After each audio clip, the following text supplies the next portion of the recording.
Assalamualaikum warahmatullahi wabarakatuh. Gimana kabarnya teman-teman? Semoga tetap dalam keadaan sehat selalu ya.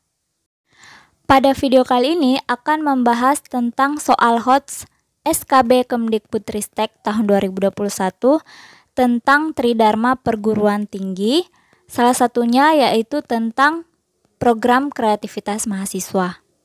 Sebelum lanjut videonya, jangan lupa like, subscribe, dan nyalakan tanda loncengnya ya.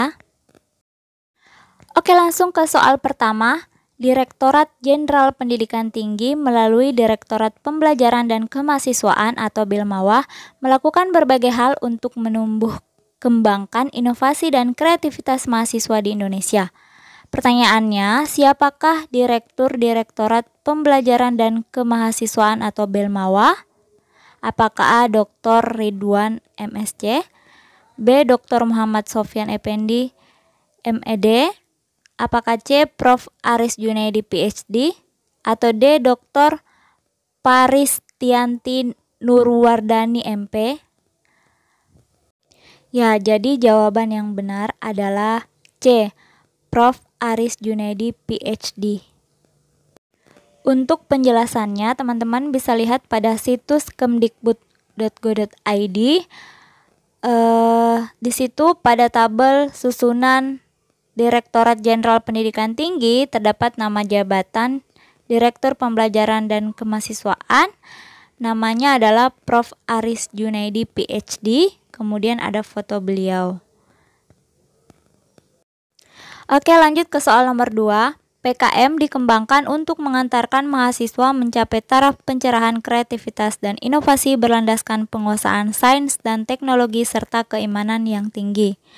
Dalam rangka mempersiapkan diri menjadi pemimpin yang cendekiawan, wirausahawan mandiri dan arif, mahasiswa diberi peluang untuk mengimplementasikan kemampuan, keahlian, sikap, tanggung jawab, membangun kerjasama tim maupun mengembangkan kemandirian melalui kegiatan yang kreatif dan dalam bidang ilmu yang ditekuni.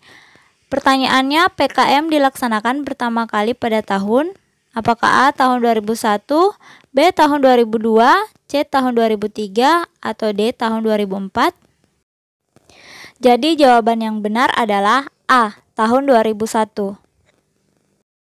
Untuk penjelasannya, teman-teman bisa lihat pada buku pedoman program kreativitas mahasiswa. Dikatakan bahwa PKM dilaksanakan pertama kali pada tahun 2001, yaitu setelah dilaksanakannya program rekonstruksi di lingkungan Ditliptapmas Ditjendikti. Nah, untuk Pekan Ilmiah Mahasiswa Nasional atau PIMNAS dilaksanakan pada tahun berikutnya, yaitu tahun 2002. Yang merupakan PIMNAS pertama kegiatan PKM.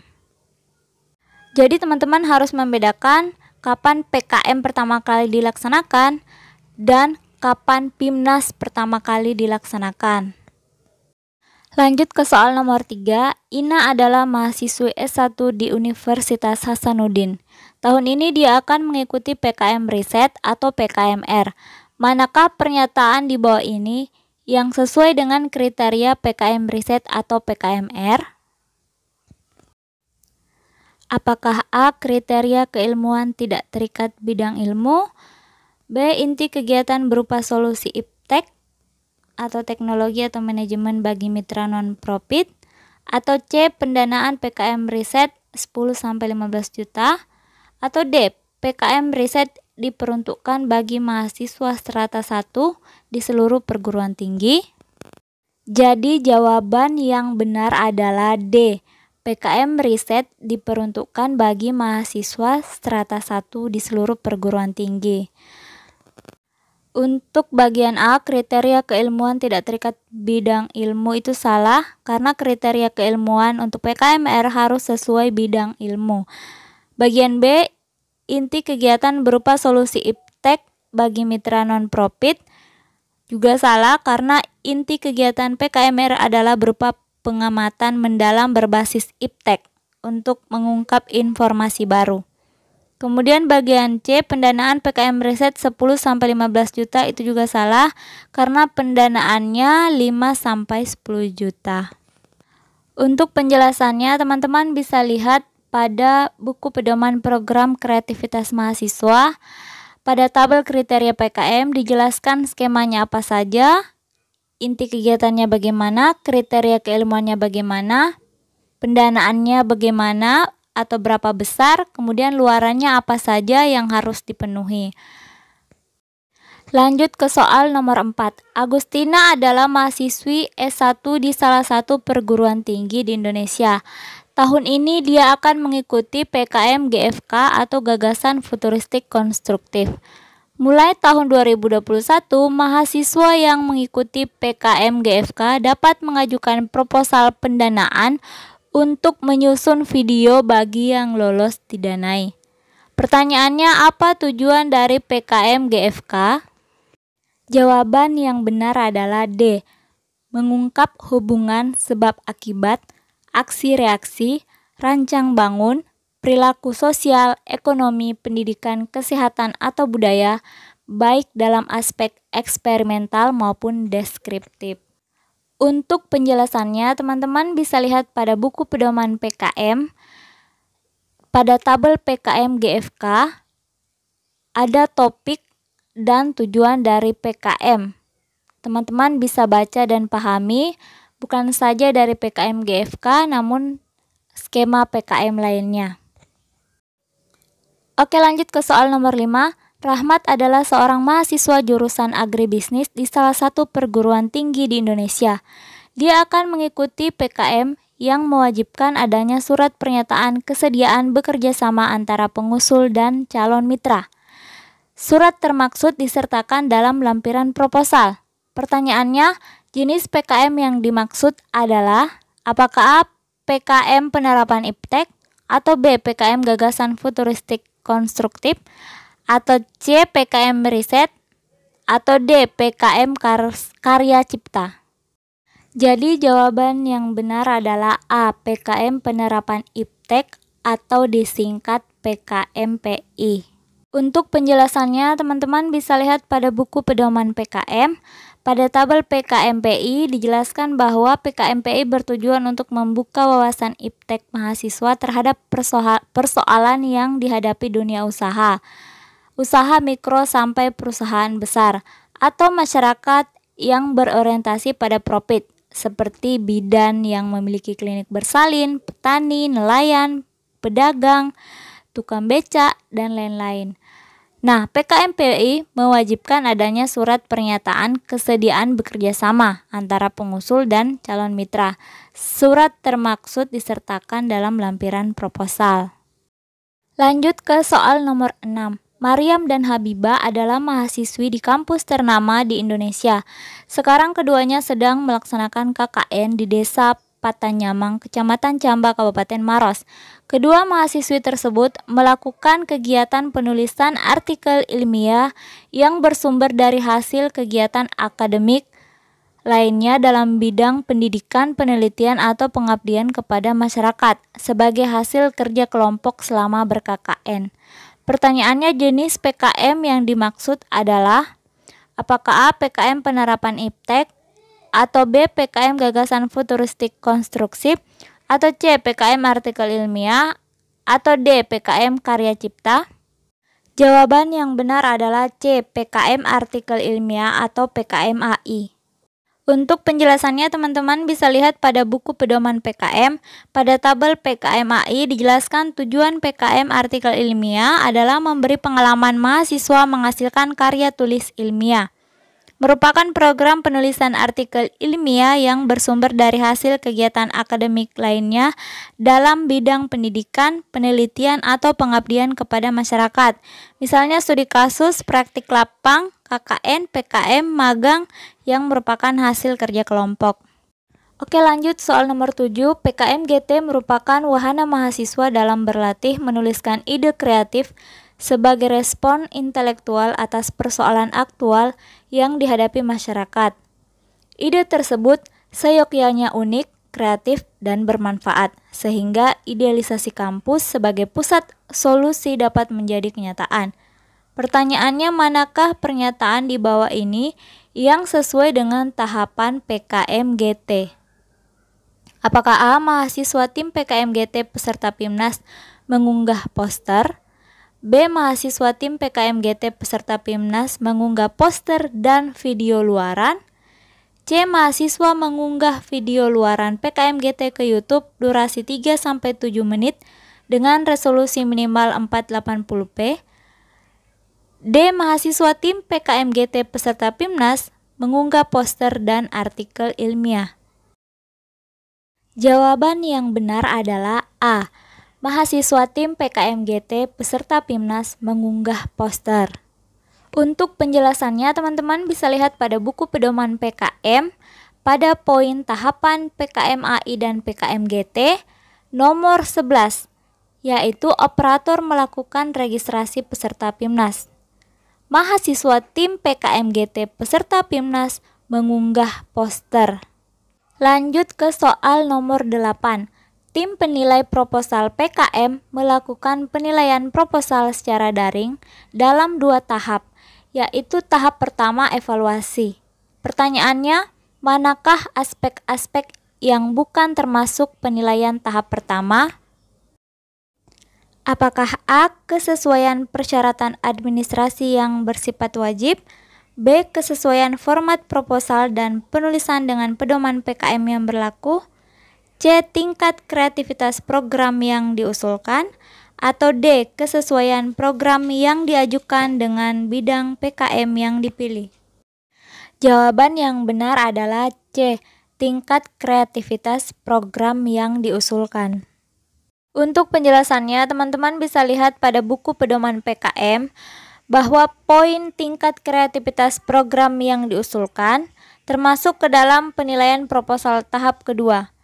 Sedangkan penilaian proposal tahap pertama, aspek-aspeknya ada 3, yaitu yang pertama, kesesuaian persyaratan administrasi yang bersifat wajib, seperti tanggal bulan tahun proposal, data atau identitas tim pengusul, dosen pendamping, dan pimpinan perguruan tinggi bidang kemahasiswaan, biodata tim pengusul dan dosen pendamping yang ditandatangani, jumlah dan nomor halaman surat pernyataan ketua pelaksana yang ditandatangani oleh ketua tim bermaterai dan diketahui pimpinan perguruan tinggi, surat pernyataan mitra bermaterai untuk PKMPI dan PKMPM, nama tidak boleh disingkat, dan lain-lain dilakukan oleh sistem. Yang kedua, kesesuaian format proposal dan penulisan dengan pedoman PKM yang berlaku.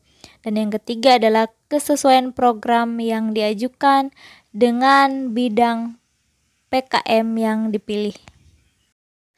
Lanjut ke nomor 9. Proses pengusulan melibatkan 4 pengguna, yaitu pengguna pimpinan perguruan tinggi bidang kemahasiswaan, pengguna dosen pendamping, pengguna operator perguruan tinggi, dan pengguna mahasiswa pengusul. Pertanyaannya, manakah yang bukan fungsi pengguna dosen pendamping? Apakah A. Memvalidasi proposal, laporan kemajuan, dan laporan akhir? Atau B. Mendaftarkan peserta PIMNAS? Atau C. Memonitor perkembangan pelaksanaan PKM mahasiswa? Ataukah D. Mengunduh e-sertifikat dosen pendamping yang bisa dilakukan setelah laporan akhir? Jawaban yang benar adalah B. Mendaftarkan peserta PIMNAS. Untuk penjelasannya, teman-teman bisa lihat pada buku pedoman PKM. Dijelaskan bahwa pengguna dosen pendamping memiliki 3 fungsi. Yang pertama, memvalidasi proposal, laporan kemajuan, dan laporan akhir. Yang kedua, memonitor perkembangan pelaksanaan PKM mahasiswa.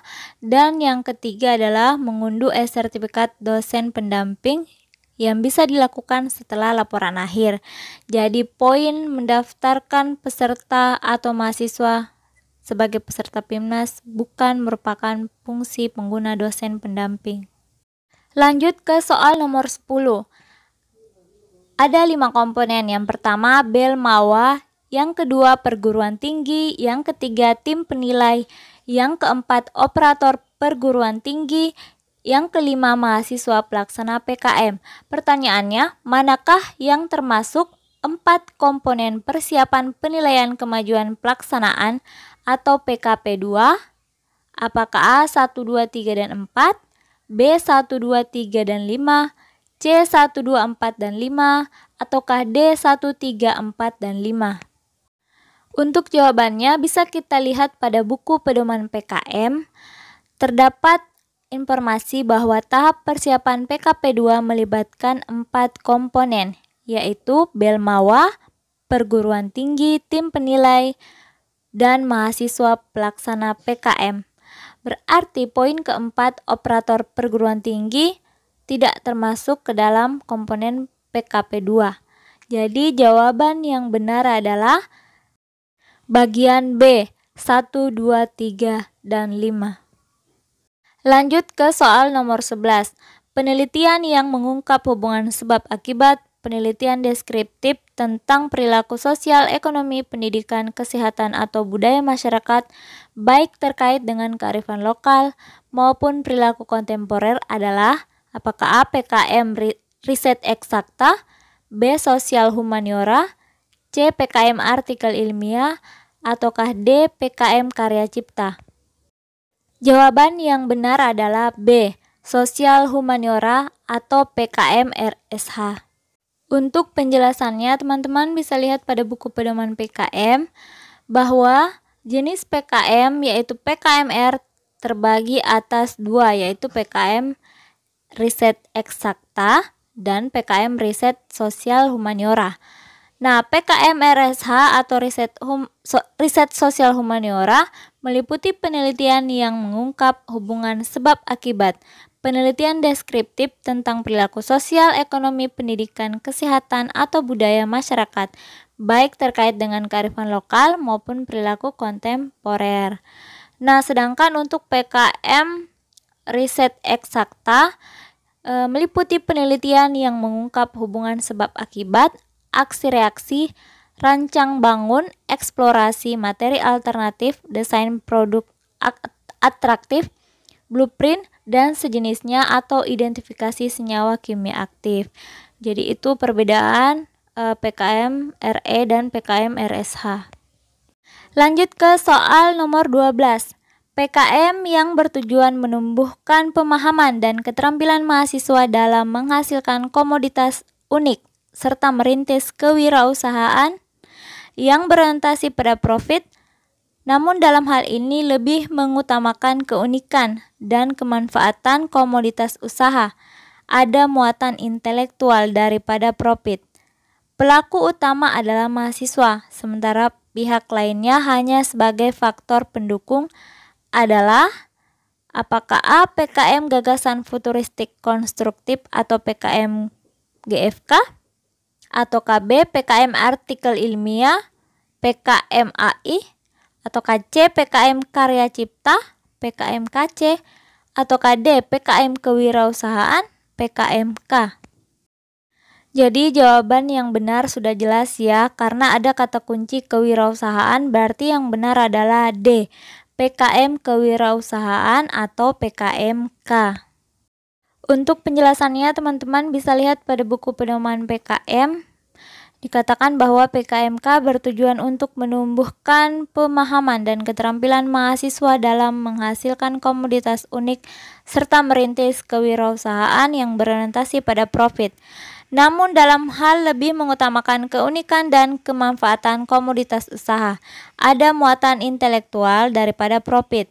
Pelaku utama adalah mahasiswa, sementara pihak lainnya hanya sebagai faktor pendukung. Oke teman-teman, itulah tadi 12 contoh soal dan pembahasan. Sampai bertemu di video selanjutnya. Jangan lupa like dan subscribe. Assalamualaikum warahmatullahi wabarakatuh.